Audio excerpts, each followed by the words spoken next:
ada. Kami dikasih kesempatan hidup, anugerah-Mu saja Tuhan. Kami sekarang sadar kami tidak akan menyia-nyiakan hidup kami, tapi kami mau lebih maksimal untuk kemuliaan nama-Mu. Berfirmanlah buat kami siang hari ini Tuhan. Kami akan bukan hanya mendengar, tapi kami melakukan dalam hidup kami. Dalam nama Yesus kami bersyukur dan berdoa. Amin. Shalom semuanya Bapak Ibu di rumah. Kalau kita ada saat ini berarti kemurahan yang Tuhan masih kasih. Awal April saya ditelepon oleh salah seorang pekerja. Dia bilang sama saya seperti ini, Bu Nancy, saya dapat kabar. Saya punya teman, dia orang yang sangat mampu, dia orang yang berada. Dengan keuangannya dia bisa beli apapun saja, terpapar COVID. Terus kemudian apa yang terjadi? Dia masuk ke dalam salah satu rumah sakit, sampai 14 hari di rumah sakit tersebut. Menurut ceritanya dia kurang mendapatkan perawatan yang maksimal sehingga ketika dia minta sambil nangis-nangis ke rumah sakit supaya dipindahkan suaminya, apa yang terjadi memang harus melewati beberapa prosedural, singkat cerita gak keburu dan suaminya meninggal. Pekerja ini telepon sama saya, aduh Bu, dia cerita betapa menyesalnya, uang ada, uang sanggup untuk membeli obat. Tapi kenyataannya waktunya yang gak keburu Bapak Ibu. Seminggu kemudian saya ditelepon juga oleh salah seorang pekerja. Sama halnya seorang yang mampu di bilangan Jakarta Utara, terpapar COVID juga Bapak Ibu. Apa yang terjadi? Tidak sempat, waktunya nggak keburu, meninggal. Bapak Ibu kenapa sih seseorang kadang-kadang bisa dikatakan meninggal? Karena waktunya nggak keburu Bapak Ibu.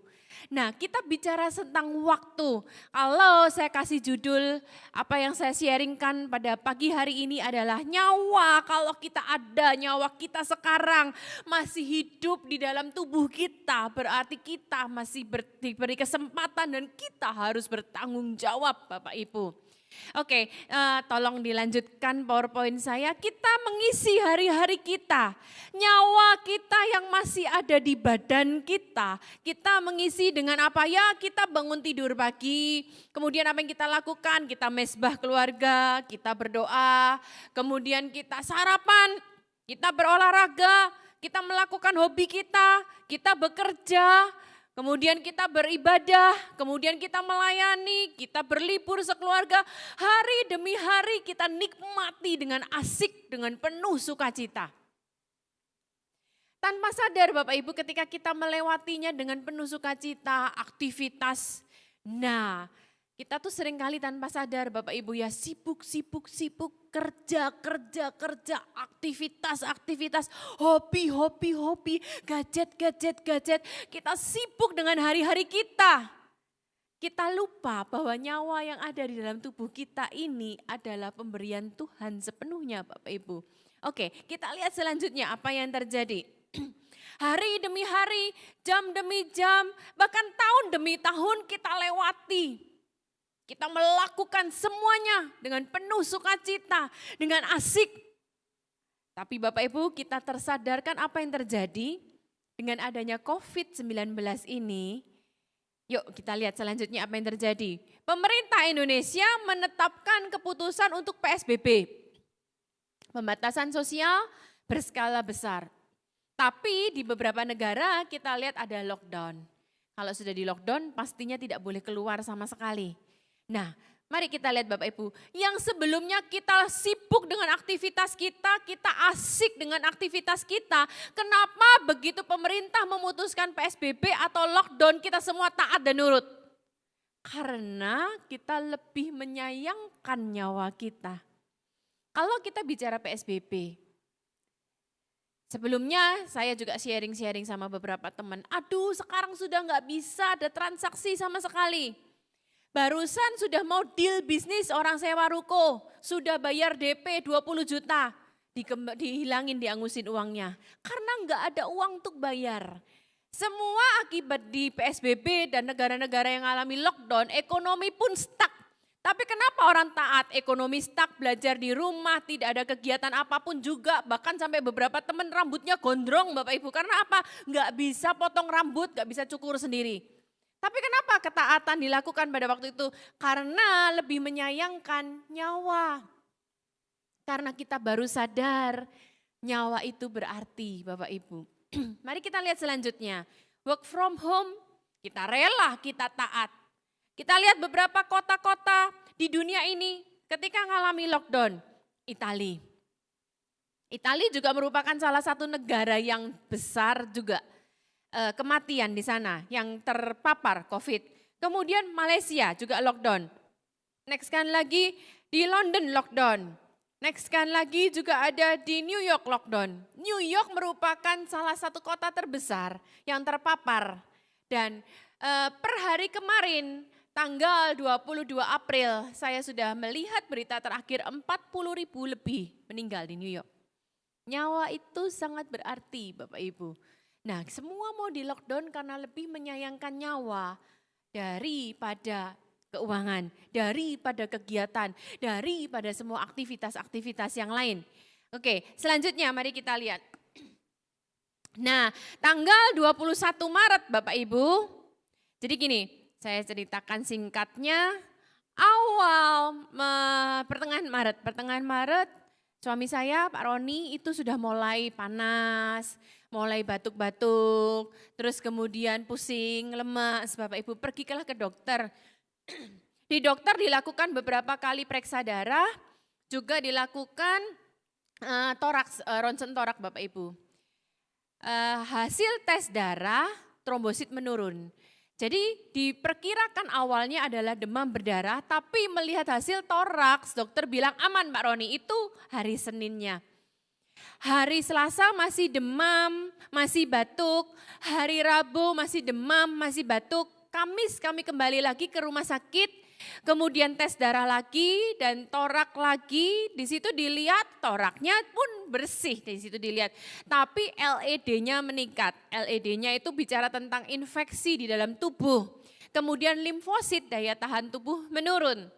Jumat malam semakin lemah, tidak berdaya, kemudian kita telepon dokter, puji Tuhan dokternya adalah teman dekat kami. Dokter bilang kalau Pak Roni mau opnam malam ini belum tentu ada kamar yang ready. Mendingan besok saya siapin kamar daripada Bapak nunggu di UGD berjam-jam malah Bapak mubasir dan kecapean kan. Jadi akhirnya besok CT scan Bapak Ibu.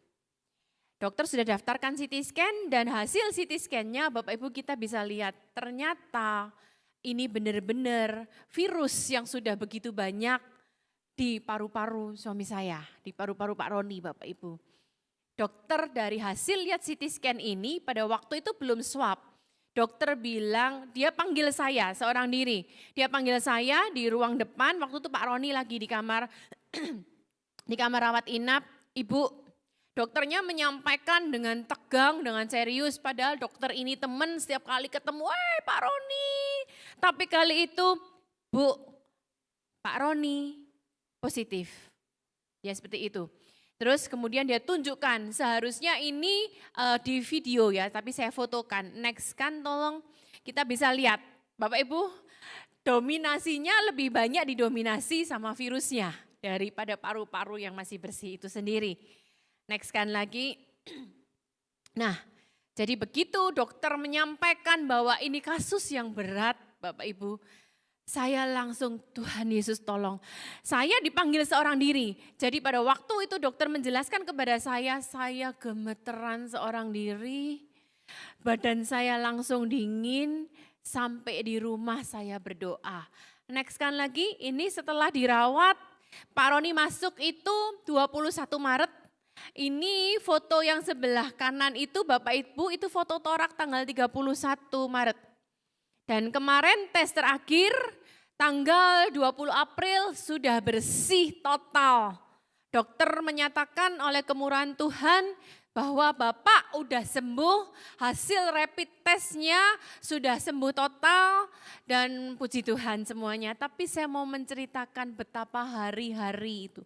Gini Bapak Ibu, ketika kita sehat, ketika kita melakukan semua aktivitas kita, jam, hari, waktu demi waktu, kita seringkali kita meremehkan hidup kita. Tapi begitu dokter bilang, Bu, Pak Roni positif. Dan kasus ini kasus yang cukup berat. Saya langsung begitu menghargai nyawa Bapak Ibu. Tolong kita lihat selanjutnya. Ini jadi kondisinya Pak Roni itu demam, kemudian sampai 39 lebih, kemudian nafasnya pendek-pendek Bapak Ibu. Jadi saya begitu video call lihat nafasnya, saya nggak nangis, tapi begitu tutup telepon saya langsung nangis lagi karena nafas Pak Roni udah pendek-pendek, demam tinggi, badannya lemes sekali, terus sempat buang-buang air gitu ya. Nah, akhirnya dibantu pernafasan. Puji Tuhan, teman kami dokter itu sangat pandai. Jadi beliau sudah mempelajari siklusnya. Sebelum sampai tercekik sudah dikasih bantuan pernafasan dulu. Kemudian apa yang terjadi karena begitu banyak obat-obatan antibiotik yang masuk, akhirnya tangan kiri jadi bengkak, tukar ke tangan kanan. Tukar ke tangan kanan pun sampai satu masa akhirnya dia bangun pagi-pagi Pak Roni lihat ternyata suntikan infusnya sudah lepas, balik lagi ke tangan kiri. Ini yang saya mau ceritakan gini Bapak Ibu. Ketika ngalami kayak gini, ketika dokter bilang kasusnya kasus berat, hari demi hari itu berharga Bapak Ibu. Jam demi jam itu berharga. Karena apa? Jam demi jam dimasukkan antibiotik. Ada salah satu obat yang harganya hampir 700.000 rupiah Bapak Ibu. Saya lihat di bonnya pada waktu Pak Roni pulang, sehari itu bisa 6 kali obat tersebut. Jadi 4 juta lebih hari kemudian. Dalam kondisi seperti itu kita sudah nggak berpikir biaya lagi, yang berpikir kita yang penting nyawa diselamatkan. Dalam posisi seperti ini Bapak Ibu kita betapa sadarnya nyawa itu sangat berharga. Nyawa itu berarti ketika kita jalanin hidup biasa-biasa aja kita nggak sadar nyawa kita, kesehatan kita melakukan hobi kita melakukan apa, semuanya dengan biasa-biasa. Tapi begitu dokter bilang, Bapak positif, kasusnya kasus berat, jam demi jam nyawa di dalam tubuh itu berarti. Saya pantau, kita telepon, kita lihat, sudah masuk kloroquinnya sayang, sudah masuk antibiotiknya, sudah masuk ini itunya, karena waktu demi waktu, detik demi detik ketika obat dimasukkan, itu sangat berarti Bapak Ibu. Nah kemudian ketika ngalamin hal-hal seperti ini, apa yang saya lakukan? Boleh dilanjutkan lagi, kita lihat selanjutnya. Nah ini Bapak Ibu, mari kita lihat ayatnya. Pak Arifin dan Bu Vivi selalu menguatkan kami, jadi mohon maaf kepada Bapak Ibu, rekan-rekan, teman-teman, kami tidak sempat sampaikan. Mungkin seandainya Bapak Ibu berkata, kan seandainya disampaikan kita bisa bantu dukung dalam doa. Tapi karena kami sepakat dengan Pak Arifin, kita berkata bahwa biar penatua inti dan keluarga inti aja yang tahu. Jadi lewat ini juga saya mengucap mohon maaf karena nggak sempat sharingkan kepada Bapak Ibu semuanya. Tapi Pak Arifin memberikan ayat ini buat saya. Banyak ayat yang beliau berikan, tapi ayat ini benar-benar menjadi doa saya Bapak Ibu. Mari kita baca bersama-sama yang di rumah. Sesungguhnya aku percaya akan melihat kebaikan Tuhan di negeri orang-orang yang hidup. Bapak Ibu, kalau kita ngalamin hari-hari biasa, kita jalan di negeri orang yang hidup, itu kita meremehkan hidup kita.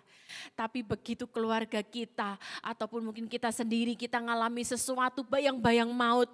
Betapa ayat ini hidup, Tuhan kasih kemurahan-Mu buat suamiku. Supaya suamiku ditambahkan umurnya, diperpanjang waktunya, nyawanya. Supaya masih bisa melihat kebaikan Tuhan di negeri orang hidup. Bapak Ibu, ayat ini benar-benar di negeri orang hidup. Kita akhirnya menghargai waktu kita, kesempatan kita. Kalau kita masih ada, kalau saat ini saya masih bisa bersaksi, masih bisa sharing firman Tuhan. Berarti kesempatan saya di negeri orang hidup, saya berbagi berkat buat setiap kita. Bapak Ibu, di negeri orang hidup itu luar biasa. Saya berdoa, saya baru cerita ke suami saya nangisin dia. Itu siang malam Bapak Ibu. Pagi saya mesbah berdoa, Tuhan kasih kesempatan buat suamiku Tuhan. Nyawanya Tuhan Yesus, biarlah dia kasih kesempatan berjalan di negeri orang hidup kembali. Saya perkatakan firman Tuhan.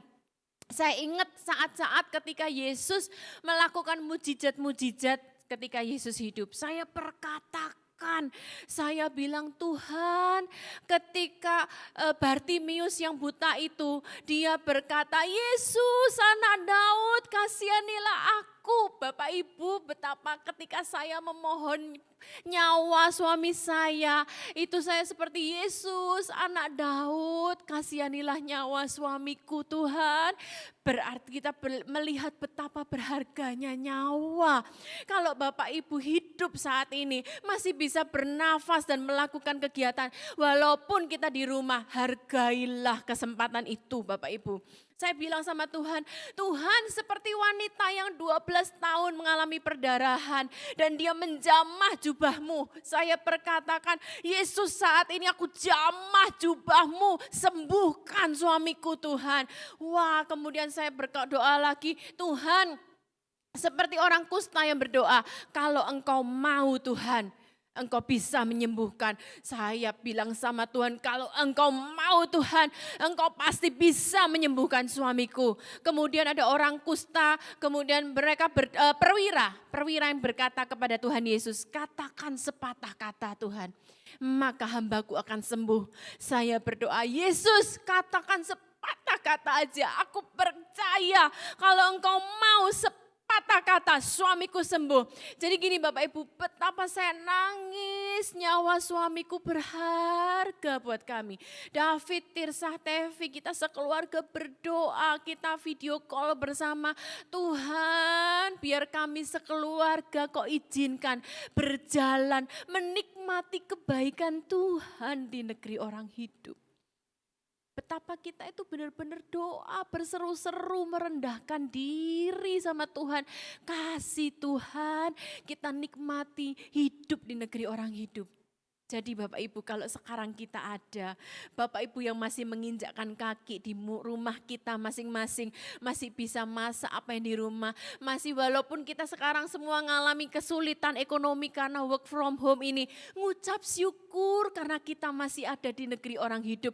Kalau Bapak Ibu dikasih hidup, Bapak Ibu akan mati karena kelaparan, karena Tuhan pasti kasih kesempatan buat setiap kita. Oke. Jika kita sehat diberkati, anak cucu baik-baik, segala sesuatu berjalan baik, berapa lama sih waktu yang kita kehendakin untuk hidup? Kalau sehat, semua baik, ekonomi baik, anak cucunya luar biasa semua, ya 70 kayaknya masih kurang Bapak Ibu. Kita kepingin bonus sampai 80 tahun, karena kita menikmati hidup Bapak Ibu. Oke. Mari kita lihat apa yang terjadi sama Yesus. Sementara kita kepingin, kita nikmatin hidup, kita menikmati panjang umur. Tapi apa yang kita lihat sama Yesus Bapak Ibu? Mari kita lihat bersama, berapa sih usia Yesus? Yesus tuh meninggal di usia muda, sangat muda, usia sangat produktif Bapak Ibu. Bahkan Bapak Ibu jangan salah, Yesus meninggal di usia 33 tahun bukan karena diabetes, bukan karena kanker, bukan karena penyakit bawaan, bukan karena penyakit-penyakit lain, bukan karena kecelakaan atau bukan karena apapun juga. Tapi yuk kita belajar siang hari ini Bapak Ibu. Mari kita lanjutkan lagi.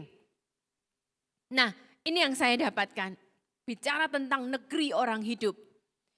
Yesaya 53 ayat yang ke-8. Kita baru saja merayakan Yesus mati dan Paskah bukan?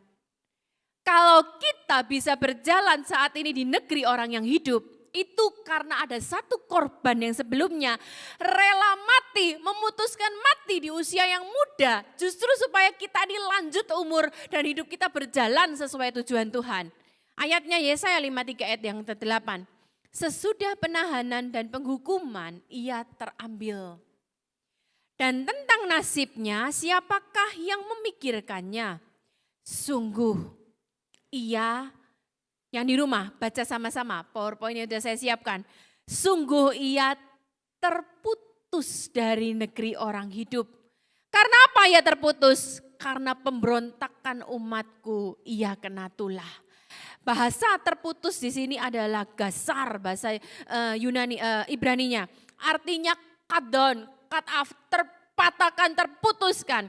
Dia yang seharusnya panjang umur, tidak sakit, tidak bencana atau apapun juga, tapi dia rela terputus nyawanya. Karena apa? Karena kita. Ayat selanjutnya lebih dahsyat lagi. Mari kita lihat. Yesaya 53 ayat yang ke-10. Tetapi, mari lihat sama-sama. Tetapi Tuhan berkehendak meremukkan dia dengan kesakitan. Bapa di sorga punya desain bahwa anak memang harus lahir ke muka bumi ini. Firman Tuhan berkata, memang dari awal Tuhan berkehendak dia diremukkan dengan kesakitan, Bapak Ibu. Itu desain awal. Tapi perhatikan satu kata ini. Di situ dikatakan apabila. Wow. Apabila adalah kata sambung. Tapi apabila ini menentukan nyawa kita di negeri orang hidup. Karena apa Bapak Ibu? Di sini dikatakan apabila ia menyerahkan dirinya. Bapak Ibu, Yesus juga punya free will sebagai anak. Dia bisa saja untuk tidak mengambil keputusan untuk mau menyerahkan dirinya. Terputus nyawanya dari negeri orang hidup. Tapi firman Tuhan berkata seperti ini. Apabila ia menyerahkan dirinya sebagai korban penebus salah. Dan kita lihat Bapak Ibu, di kata apabila ini yang seharusnya dia bisa iya ataupun tidak. Dia, Yesus mengambil keputusan untuk iya. Dan apa yang terjadi? Mari kita lanjutkan baca. Maka ketika Yesus memutuskan untuk menjadi korban penebus salah, ia akan melihat keturunannya, umurnya akan lanjut. Firman Tuhan berkata umurmu akan lanjut karena kata apabila Yesus mengambil keputusan untuk menukarnya Bapak Ibu. Dan firman Tuhan berkata dan kehendak Tuhan akan terlaksana olehnya. Kehendak Tuhan dalam setiap kehidupan kita masing-masing. Tujuan hidup kita masing-masing. Purpose kita masing-masing akan terlaksana. Karena Tuhan sudah memutuskan untuk mati buat setiap kita. Oke, lanjut lagi. Nah, ini dia. Tadi saya jelaskan ada kata apabila. Itu free will-nya Tuhan. Mari kita lihat. Pergumulan di Taman Getsemani ketika dia ngalamin apakah iya atau tidak. Dikatakan dalam Lukas 22 ayat 42 sampai 44. Ya Bapakku, jikalau engkau mau, perhatikan kata jikalau engkau mau. Dia bukan hanya kehendak dia tapi kehendak Bapa. Ambillah cawan ini daripadaku, tetapi bukanlah kehendakku, melainkan kehendakmu yang jadi. Nanti saya tutup dengan satu ayat, dalam hidup kita apalagi orang sudah percaya Tuhan, kita tahu kehendak Tuhan. Yang jadi masalah kita lebih melakukan kehendak kita daripada kehendak Tuhan. Tapi Yesus bilang bukan kehendakku tapi kehendakmu yang jadi. Seharusnya ini pilihan Tuhan, hak Tuhan. Tapi dia lebih merelakan haknya diserahkan kepada kehendak Bapaknya, Bapak Ibu. Maka seorang malaikat dari langit menampakkan diri kepadanya untuk memberi kekuatan kepadanya. Karena dia sebagai 100% Allah, dia tahu 100% detail apa yang akan terjadi. Sebab begitu Yesus mengambil keputusan untuk menyerahkan nyawanya, terputus nyawanya. Bukan hanya terputus biasa, tapi terjadi pertukaran demi pertukaran, darah yang tercurah. Ia sangat ketakutan dan makin bersungguh-sungguh berdoa. Peluhnya menjadi seperti titik-titik darah yang bertetesan ke tanah. Itu adalah saat-saat di mana kata apabila di dalam Yesaya tadi jadi terserah kepada Yesus. Ketika dalam pergumulan itu peluhnya bertetesan darah. Tapi kita ngucap syukur Bapak Ibu. Yesus mengambil keputusan untuk menyerahkan nyawanya. Terputus memutus nyawanya dari negeri orang hidup. Supaya nyawa kita di negeri orang hidup ini kita maksimalkan bagi kemuliaan Tuhan. Lanjutkan lagi. Nah, sebab ketika ia memutuskan untuk mengambil cawan itu, berarti nyawanya terputus dari negeri orang hidup dan akan terjadi pertukaran yang harus ia lunasin semuanya. Di Taman Getsemani ketika peluh darah, ia pernah merasakan rasa ketakutan, ia menggantikan stres kita. Kemudian mahkota duri, bicara kutuk kita digantikan berkat. Bilur-bilurnya bicara tentang segala sakit penyakit kita, ditanggungnya menjadi kesembuhan, menjadi pemulihan. Mungkin Bapak Ibu yang saat ini ada di rumah sebagai pendengar mulai, aduh kenapa aku panas ya, kenapa demam ya, kenapa batuk-batuk ya, kenapa aku sesak nafas ya. Mulai timbul kekhawatiran, mulai timbul ketakutan. Bapak Ibu, Yesus sudah mati di kayu salib, bilur-bilurnya sampai tetes terakhir darah tercurah untuk menyembuhkan setiap kita. Jangan takut, jangan ragu. Dan kemudian dikatakan tangannya terpaku supaya apa yang kita buat yang seharusnya terkutuk nggak diberkati, jadi diberkati. Kakinya juga terpaku supaya jalan hidup kita diberkati. Lambungnya tertikam supaya kita lahir baru. Saya tutup dengan ini Bapak Ibu. Kemudian apa sih yang harus kita lakukan kalau kita masih dikasih kesempatan Tuhan menginjakkan kaki di negeri orang hidup ini? Mari kita lihat. Mazmur 90 ayat 12, ini ayat yang biasa kita baca. Tapi mari kita sekarang baca dengan pengertian Bapak Ibu. Karena kita sekarang tahu betapa jam, waktu itu berarti. Saya ketika di rumah menangisin suami saya minta kesembuhan Tuhan. Itu jam demi jam, detik demi detik itu berarti sekali Bapak Ibu. Setelah suami saya dinyatakan boleh pulang oleh dokter. 14 hari masih harus isolasi mandiri lagi di rumah. Itu kami hitung hari pertama, hari kedua. Karena mau enggak mau saya harus pisah kamar sama suami saya. Saya tidur di kamar Tirsa, di kamar mandi Tirsa, saya mandinya hal yang enggak biasa. Jadi hari pertama, hari kedua, saya itu menghitung hari loh Bapak Ibu. Makanya firman Tuhan ini dahsyat, dikatakan ajarlah kami menghitung hari-hari kami sedemikian. Kalau kita semua sehat, segala sesuatu baik, kita nggak ngitung hari Bapak Ibu. Tapi begitu kita ngalami sesuatu, aduh hari ke-10 sayang, saya cuma bisa WA atau kadang-kadang saya teriak 4 hari lagi kita bisa sama-sama. Wow itu hari, begitu di hari yang ke-14, kami ke dokter dan dokter nyatakan sudah sembuh, dibuatin surat keterangan, tidak menular lagi. Saya peluk suami saya, itu berharga sekali Bapak Ibu hari-hari. Maka firman Tuhan berkata, ajarlah kami menghitung hari-hari kami sedemikian. Hingga kami beroleh hati bijaksana. Sekarang setelah saya ngalamin ini sama suami saya, hari demi hari itu berharga loh Bapak Ibu. Setiap kita, kalau kita masih ada di negeri orang hidup, hargai hari-hari kita Bapak Ibu. Jam-jammu berharga. Oke, boleh main gadget masih oke. Tapi perhatikan, jangan sampai itu melebihi dari waktu yang berharga yang Tuhan berikan. Terakhir, Mazmur 143 ayat yang ke-10. Ajarlah aku melakukan kehendak-Mu. Kenapa ada kata ajarlah aku? Bapak Ibu kita ngerti kehendak Tuhan. Kita baca firman Tuhan. Tapi yang jadi masalah kita lebih mengutamakan kehendak kita yang lebih mengasihkan kita, hobi kita, pekerjaan kita yang lebih mengasihkan kita daripada kita melakukan kehendak Tuhan.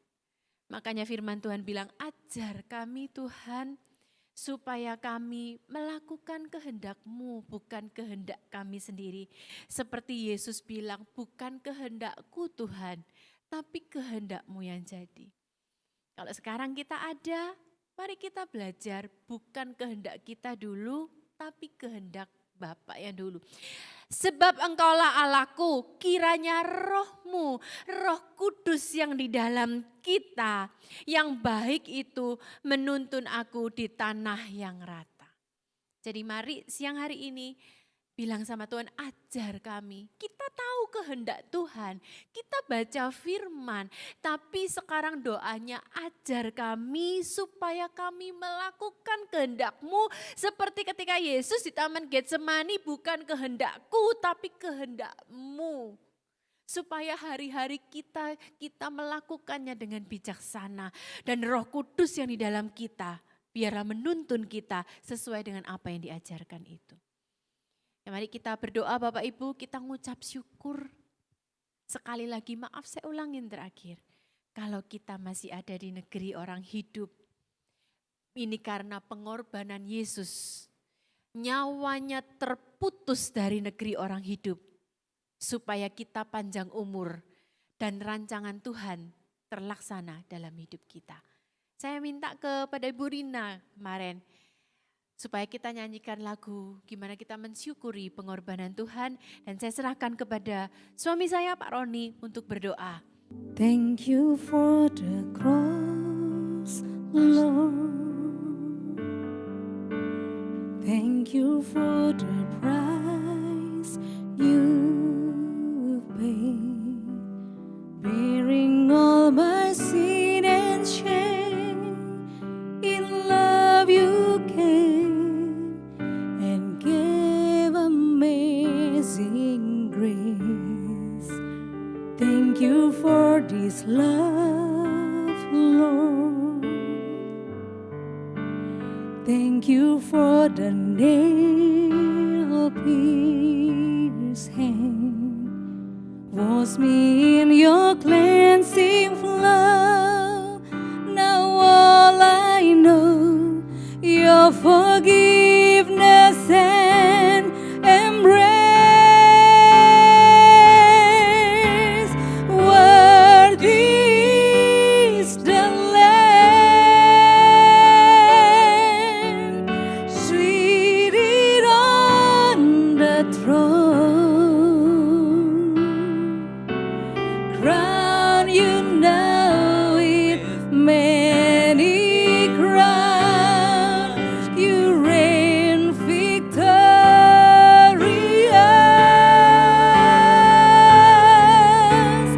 high and lifted up.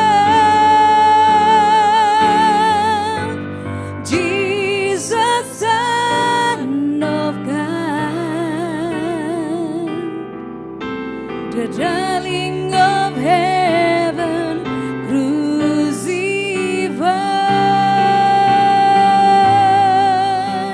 Worthy is the Lamb. Mari warga kerajaan, kita belajar untuk minta anugerah Tuhan supaya Tuhan mengajari kita untuk menghitung hari-hari. Supaya Tuhan mengajari kita untuk mengerti kehendak Tuhan, menghidupinya.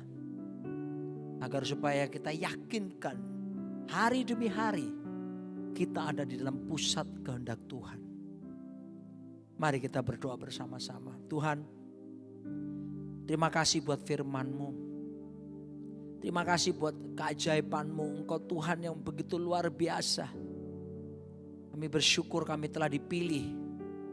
Kami telah diberikan destiny atas setiap kami. Hamba-Mu berdoa untuk warga kerajaan yang bersama-sama. Karuniakan hikmat. Ajari kami untuk bisa memiliki hati yang bijaksana. Menghitung hari-hari ini. Supaya kami tidak menyanyiakan waktu yang Kau percayakan. Tapi justru kami mau menghasilkan buah bagi kepentingan kerajaan Allah. Ajar kami juga untuk taat, tunduk, mengerti jalan-jalan Tuhan lewat firman-Mu. Taruh itu rasa lapar haus akan kebenaran yang memerdekakan ini. Bukan cuma tahu tapi ajari kami melakukannya. Karena Kau menjamin lewat firman-Mu bahwa yang mengasihi Engkau adalah mereka yang melakukan firman-Mu. Terima kasih Tuhan. Kami pasti keluar sebagai pemenang. Melewati masa-masa sulit ini. Kami sedang dibentuk oleh Tuhan. Dimurnikan. Dan membuat kami tegak berdiri seperti rusa di bukit batu. Melatih jari-jari kami untuk bertempur, tangan kami untuk berperang. Kau menopang kami dengan tangan kananmu. Kemurahanmu membuat kami jadi besar. Kami percaya itu terjadi. Bagimu hormat, kemuliaan kekal selamanya. Dalam nama Yesus.